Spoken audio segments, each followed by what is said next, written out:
Hello, this is Carl from the Hudson Highlands Nature Museum, and today I would like to talk to you a little bit about fish. So what I want to do is go over fish anatomy. I do an activity, it's called Build a Fish with Kids, and it usually looks like a little funky fish, like a little Frankenstein fish, but I'm going to go over the basics, and then I have a fish here to show you. It's a lot easier to talk on about a drawing than it is why a fish is trying to wriggle. So let me show you what we got. So I have a little eraser board here. Back it up. So here's one thing that I like to do is we draw a body. I'm going to do this kind of small, and every kid gives me this kind of like little football shape, and then I say, what are we missing? So we got our body. Then we add the tail, also known as the caudal fin. I am not an artist, so don't be upset with me. Then they always want to put in, the eyeball. They have two sets of eyes, one on each side. And then, of course, they draw the mouth over here, but we're going to put a little mouth right here so they can eat food and take in water.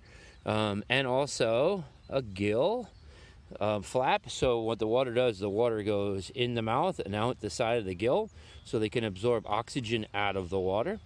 Another body part that kids always jump on next would be, here I'll draw this, I'll draw a second one.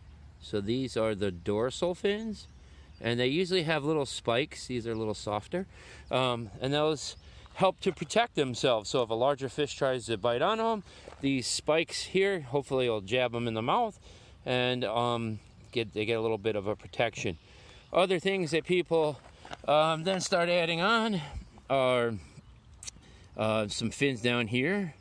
These right here are called pelvic fins, and then of course the anal fins right there on those sides. These are mostly for stabilizing, I believe, so it helps them keep upright, and they can move very quickly in the water. We also have to add our little pectoral fins, like your pectoral muscles. And these little fins right here, if you ever seen a fish, what they'll do is they'll flap that little fin left and right so they can back up if you ever walked up on a fish. So these are really good for steering and turning. Here, let me put little lines here to make that tail look a little bit better. And then they start losing it. They're like, well, what else is it's done? But it's not done. They do have little nostrils, they're nares, so they can smell their food. They also have to have, I hate to say this, but an anus, so they can go to the bathroom, right? And then a couple other important things is, one is, let me see if I can draw this right. Here we go. We're going to add some scales to this animal. I'm not going to cover the whole thing, but that's its protection. It's a little bit of armor to keep it protected. And then we have our lateral line that goes down the side right here. And that was, they can sense other things in the water around them. So there you have it. That's your basics. There's more, but I'm not going to get too complicated. But here we have our fish. And if we come over here really quick, I have a largemouth bass right here. Let's see if I can pick.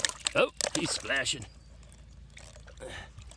But if you look carefully, you can see the eyes. He's using his pectoral fins to swim around. All right. He has his little gills. I know it's small, but he's doing fine. I just put him in about a minute ago before I started this video. So here we have our little fish. He doesn't look too happy. Let me take him out. There we go. And we're gonna let him go. Isn't he a beautiful little fish? And there's his mouth. And you can see he's got his gills open. He's like, get me back in the water, Carl. So we're going to give him a little drop into the water. And there he goes. Anyway, so I hope you had fun today. Maybe you learned something. Thanks.